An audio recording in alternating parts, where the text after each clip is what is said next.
नमस्कार। जातीय जनगणना संपर्क रे आज भारत सरकार निष्पत्ति हला जे जातीय जनगणना सेंसस सहित करा जिबा पाई बहुत दिन धरी जातीय जनगणना संपर्क रे विशेषकर विरोधी पक्ष कांग्रेस पार्टी एवं कांग्रेस नेता राहुल गांधी एवं खड़गे साहब एमाने दाबी करी आछंती पार्लियामेंट भीतर एवं पार्लियामेंट बाहर।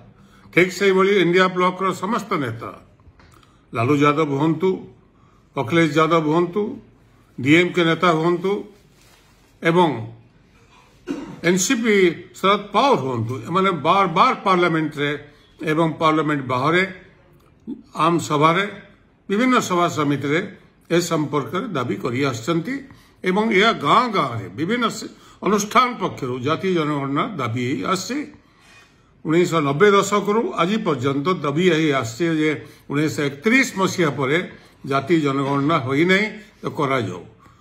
आज नरेंद्र मोदी सरकार ए निष्पत्ति नेले जे जातीय जनगणना करने जहाँ से बार बार मना कर अतीत एवं पार्लियामेंट रे कहते जे जातीय जनगणना भारत सरकार करेंगे नहीं, राज्य सरकार माने करि पारंती, जहाँ फल कांग्रेस सरकार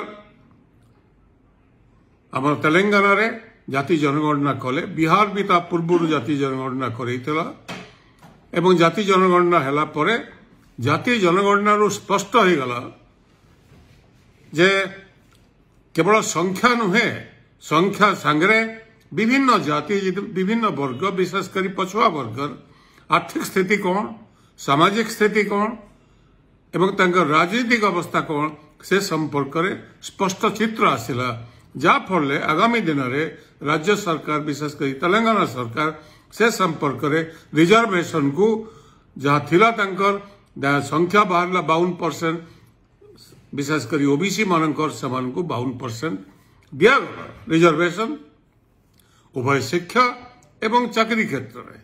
ठीक सही भाई एससी एवं एसटी समान संख्या बढ़िला, समान को मध्य सही हिसाब से दिगला एवं संख्या लघु मान को मध्य सही हिसाब से दिगला। एबे जातीय जनगणना पर 1931 मसीहा पर प्रथम थर पर बाहर जदिव यूपीए गवर्नमेंट समय जातीय जनगणना जो उद्यम होता एवं से रिपोर्ट आसीला ताकू ता पर अवस्था एनडीए गवर्नमेंट बा मोदी सरकार ताकू प्रकाश करे नहीं, किंतु लोकंकर दाबी एवं बार बार राहुल गांधी एवं कांग्रेस दल ए संपर्क में बार बार दाबी कला परे एवं समग्र देश में एक परिवेश सृष्टि होला परे केंद्र सरकार बाध्य हले जातीय जनगणना को करने। आ परवर्ती अवस्था होची जातीय जनगणना परे ये स्पष्ट हम जे जो मान को जहाँ अधिकार मिलवा कथा सांविधानिक अधिकार से अधिकार मिली नहीं एवं से अधिकार को दवा पड़ो। रिजर्वेशन संरक्षण नियुक्ति क्षेत्र में एवं शिक्षा क्षेत्र में जार संख्या जी से पाइबे से हक अधिकार पाइबे। ओडिशा क्षेत्र में आप देखिए ओडिशा 54 भाग होती पछुआ वर्ग लोके एवं 54 भाग रे आज पर्यंत गत 30 वर्ष धरी केवल चाकरी क्षेत्र में 11% रिजर्वेशन अच्छी, किंतु शिक्षा क्षेत्र में 0% रिजर्वेशन।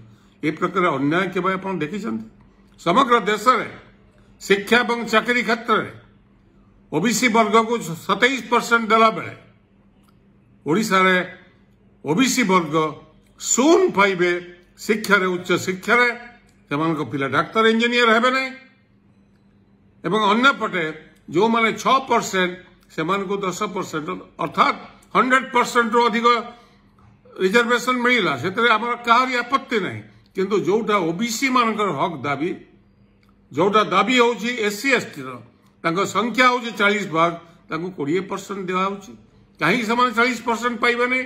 समग्र देश में एससी एसटी संख्यानुपात रिजर्वेशन पाउछंती, तेणुक ये सीमाबद्ध रही। आज राहुल गांधी स्पष्ट कर ये दाबी ये दरवाजा जो खोलिबो एवं तापर दाबी होची 50% जो एम्बार्गो रही रेस्ट्रिक्शन रही ताको पार्लियामेंट रे एक बिल आसीबो एवं आमे दाबी करूछु तुरंत केंद्र सरकार पार्लियामेंट रे बिल आणंतु एवं 50% पर्यंत जो रेस्ट्रिक्शन रखाई सुप्रीम कोर्ट द्वारा ताकू किपरि खोली दिया जिवो एवं जार संख्या जेतिकी समान सेतिकी रिजर्वेशन पाइबे एवं ठीक सही बड़ी प्राइवेट सेक्टर शिक्षानुष्ठान रे सेमाने रिजर्वेशन को समान को ओबीसी मान को दिया जाऊ नहीं।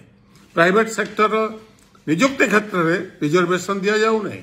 प्राइवेट सेक्टर को ओपन करिया को बाध्य जहां फल सांविधानिक अधिकार केवल सेमानकर अधिकार बही भीतर रहिबो नहीं ताको प्रैक्टिकली इंप्लीमेंट करिया पे पड़िबो। ए संपर्क रे आगामी दिन रे आहुरी व्यापक आंदोलन हबो जदि सरकार ए संपर्क रे पदक्षेप न नियंती। कॉर्पोरेट वर्ल्ड को देखो सारा देशर अर्थनीति को मात्र 10% लोक 10-20 परिवार एमाने नियंत्रण करुछंती। कौन पाई कहे देशर संपत्ति रे पछुआ वर्ग हुंतु आदिवासी हुंतु दलित हुंतु ए लोकंकर किसी अधिकार नहीं। सेमान को तांकर अधिकार देवा पई पड़िबो। संपत्ति रे मध्य भाग देवा पई पड़िबो। तांकर विकास रे से संपत्ति एवं से पैसा को धन को हमको लगे पे पड़िबो जा फल एक सुस्थ समाज गठन नहीं पारिबो। आगामी दिन रे ए संघर्ष को जो माने विरोध करी चली थिले जाति जनगणना करई देबु नाही बोली लोकंकर दाबी एवं समग्र विपक्ष जतबेले एक है कि छड़ा हला ततबेले करिया को बाध्य हले एवं जो कथा ता परर कथा जे रेस्ट्रिक्शन 50% रे उठिबो। प्राइवेट सेक्टर रे रिजर्वेशन रहिबो। प्राइवेट सेक्टर रे कॉर्पोरेट रो मैनेजमेंट रे एही वर्गर लोके मैनेजमेंट टीम रे रहिया को बाध्य एवं सेमान को रखिया को पड़िबो। ये लंबा लड़ाई को आउरी गोटे स्टेप आम जितिले आउरी गोटे स्टेप आउरी दुईटा स्टेप को आगू नापे पड़ो जहाँ फल सांविधानिक अधिकार यही वर्गर लोके पाई परिबे। धन्यवाद। आज ये जाति जनगणना संपर्कीय जो निष्पत्ति भारत सरकार नेले से संपर्क में मोर एति कहवा कथा आगामी दिन में जो दरवाजा खोलिबो एही वर्गर लोक से माने तांकर अधिकार संपर्क में सचेतन रहिबा उचित एवं आगामी दिन लड़ाई रे विशेषकर ओडिशा रे गरीब गुरुबा लोके जो माने दादन खटिया को प्रतिदिन हजार संख्यार पिला बाहर को जाउछंती सेमान को पुण थरे ए लड़ाई रो मैदान रे ओल्हेया पे पड़िबो तांकर हक पाई। धन्यवाद।